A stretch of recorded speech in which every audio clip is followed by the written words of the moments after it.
Afternoon বন্ধুরা, আজকে good afternoon বললুম না, কারণ আমি যে বিষয় নিয়ে আমার মনের কথাতে আলোচনা করতে এসেছি সেই বিষয়টা অতি দুঃখের, তাই জন্য অনলি আফটারনুন।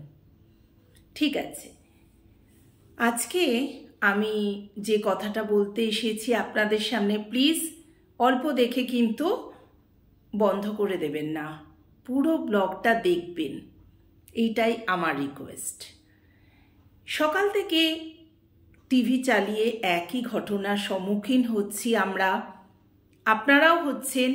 গত দুদিন আগে আমাদের ঘরের মেয়ে, মানে কি বলবো, নিজের সম্মানটুকু রাখতে পারেনি, তাকে খুব শারীরিক ও মানসিকভাবে অত্যাচার করে তাকে পৃথিবী থেকে বিদায় নিতে বাধ্য করেছে।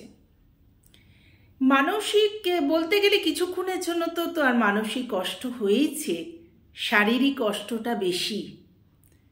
এই যে নির্মম অত্যাচারের বিরুদ্ধে সবাই, এমনকি নায়ক নায়িকা, গায়ক গায়িকা, আমাদের মতো সাধারণ মানুষেরা সবাই কিন্তু প্রতিবাদের ঝড় তুলছেন। তাই ভাবলাম ওয়াই নট ইউটিউব চ্যানেল থেকে আমি একটু প্রতিবাদ করতে পারি এই প্ল্যাটফর্মের মাধ্যমে। খুব খুব খুব কষ্টের, খারাপ, ভীষণ কষ্ট লাগছে। আমি তো আমার হাজব্যান্ডকে বলছি টিভিটা অফ করে দাও, আর ভালো লাগছে না।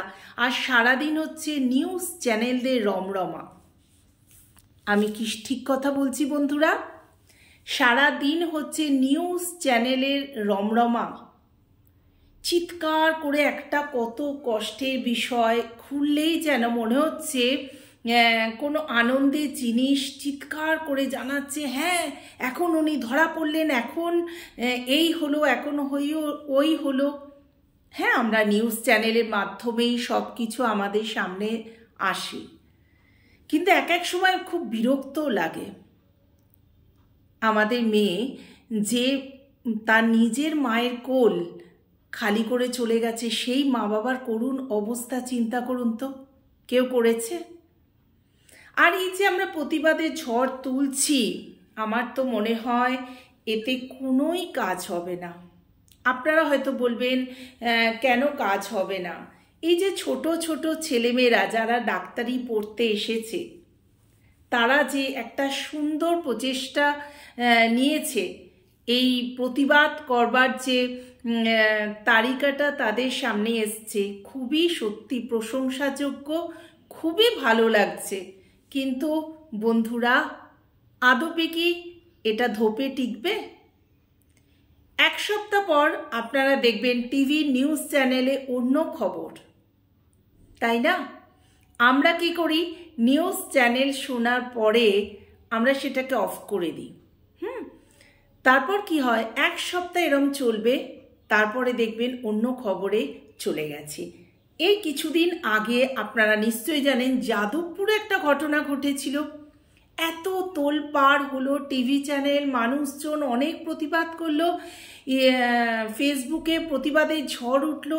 আলটিমেটলি কি হলো? কিছুই হলো না। কারণ বন্ধুরা, আমরা খুব সাধারণ, আমরা প্রতিবাদ করে কিচ্ছু করতে পারবো না।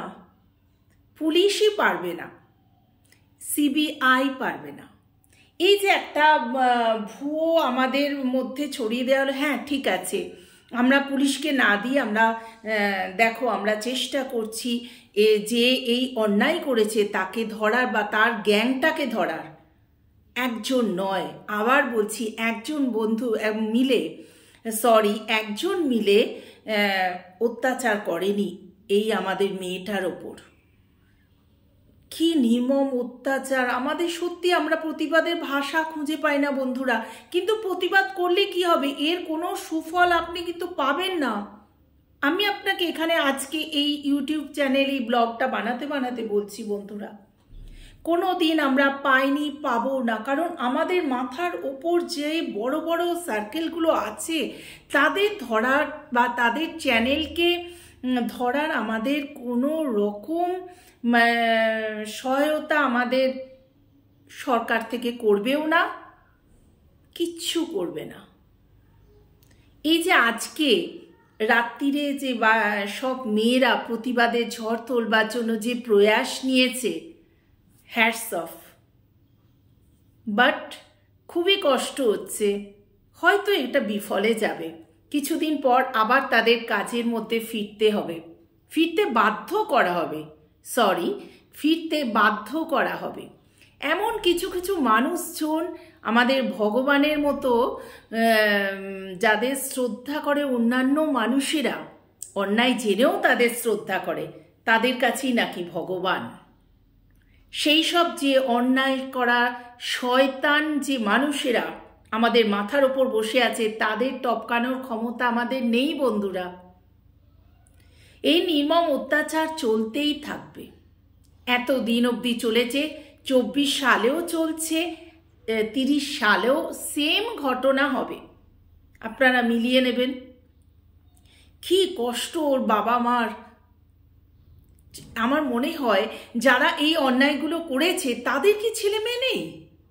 ভগবান তাদের কেন এইরকম কোল খালি করে দেয় না?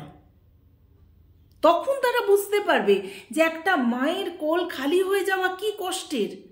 কারণ তখন তো নিজেরটা হবে। যতক্ষণ না নিজে এই জিনিসের ভেতর দিয়ে যাবে ততক্ষণ উপলব্ধি করবে না। শয়তানি তাদের লেগেই থাকবে। শয়তানি বুদ্ধি মানে কি করে মানুষজন এত খারাপ, এত নিচে নামতে পারে। আমরা এই স্বাধীন দেশ বন্ধুরা, যেখানে একটা মেয়ের কোনো স্বাধীনতাই নেই, এত লোলুপ দৃষ্টিতে তাকিয়ে আছে সব শয়তান হায়নার দলরা। কি পায়? মেয়েটার জীবনটাই চলে গেল। এত অত্যাচার করেছে, তার ফলে মেয়েটা আর সত্যি পৃথিবীতে থাকার ক্ষমতা তার রইল না। এখন কি হচ্ছে, তাদের যখন টিভির সামনে নিয়ে আসছে তখন রাজার মতো আসছে, একদম টিভি চ্যানেলে চিৎকার করে সব জায়গায় বলছে আসছে, ওকে নিয়ে আসছে, সিবিআই তদন্ত করবে। আরে সিবিআই আজ পর্যন্ত কিছুই করতে পারেনি বন্ধুরা।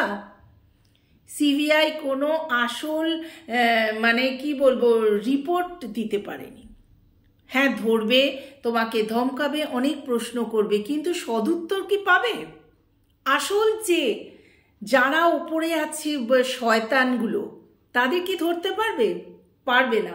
কিছুদিন পরে দেখবেন এই ব্যাপারটাও কিরম ধামাচাপা হয়ে যাচ্ছে। সত্যি প্রতিবাদ করবার ভাষা নেই। চারিদিকে যখন এরকম প্রতিবাদের ঝড় উঠছে, তখন আমি দেখছি অপর্ণা সেন প্রত্যেকবার এসে উনি মাইক হাতে এই স্টুডেন্টদের পাশে দাঁড়ায় আর প্রতিবাদের ঝড় তোলে, কিন্তু আলটিমেটলি কি বলবো, নেট ফর জিরো, কোনো কাজের কাজ হয় না। এবং আমি যে প্রশ্নটা করেছি তার সদুত্তর আপনারা পাবেন না কোনো দিন, আমরা জীবনে পাইও না। বলো, ঠিক বলেছি না? তো সবাই সতর্ক থেকো, এই জন্যে আমি বলতে এসছি সবাই সতর্ক থেকো। অবশ্য সতর্ক সবাই আমরা আছি, তাই না? কম বেশি তো আছি। তার ভেতর কার ভাগ্য খারাপ যে এইরকম লোলুপ শয়তানদের হায়নাদের চোখে পড়ে যায়। কি পায় সারা জীবন? এবার জেলের মধ্যে ঘানি টানবে, আর কি হবে? জেলে তো বিন্দাস, তাই না? ঠিক কথা বলেছি না? ওখানে টিভি দেখবে, ওখানে মোবাইল থাকবে, সব কিছু ব্যবস্থা থাকবে, ওরা আরামসে সেফলি থাকবে কারাগারে। ব্যাস, আর কি? আমরা এখানে আবার নেক্সট কিছু মানুষ এই রকম মানুষদের শিকারে হব। খুব ভয় হয় জানেন বন্ধুরা, আমাদেরও তো ছেলেমেয়েরা আছে, ও তো আমাদের একটা মেয়ে, তাই না? ছোট্ট মেয়ে, যে কত স্বপ্ন, কত আশা নিয়ে সে ডাক্তারি পড়ছিল, ডাক্তার হবার চেষ্টা করছিল, তার পথটাই বন্ধ করে দিল। ভগবান যেন করে এই সব মানুষদের সামনে এনে রাস্তায় মানে দাঁড়িয়ে, ফাঁসি নয়, ফাঁসি কারো হবে না, রাস্তায় দাঁড়িয়ে আগুন জ্বালিয়ে দেওয়া উচিত। তবে যদি এই শয়তানদের মানে কি বলবো বুদ্ধি ফেরে যে না বাবা, এইরকম কোনো বাজে কাজ করলে আমাকে জনতার সামনে রাস্তায় জ্বালিয়ে দেবে। এই ভয়টা কেন মানুষের আসে না জানি না। সবাই জানে আরে জেলে তো থাকবো, জেলে তো বিন্দাস থাকবো, জেলে তো মরবো না। আর ফাঁসির, আমাদের দেশে ফাঁসি হয় এরম তো রেয়ার, শোনাই যায় না। আমাদের দেশে দোষ করো, সাজা তুমি পাবে না। নমস্কার। আজকে এই প্রতিবাদের ঝড়টা তুললাম শুধু ইউটিউবের মাধ্যমে। Thank you YouTube. এই ব্লগে এইটুকুই বলার ছিল, কারণ মনে অনেক কষ্ট হয় বন্ধুরা, সেটা কি করে জানাবো, কাকে বলবো, কেউ শোনার মতো নেই। তাই এই ইউটিউবই ভরসা, চিৎকার করে আপনাদের সামনে মনের কথাগুলো বলে দিলাম, আমি যেন হালকা হয়ে গেলাম। চলো, টাটা।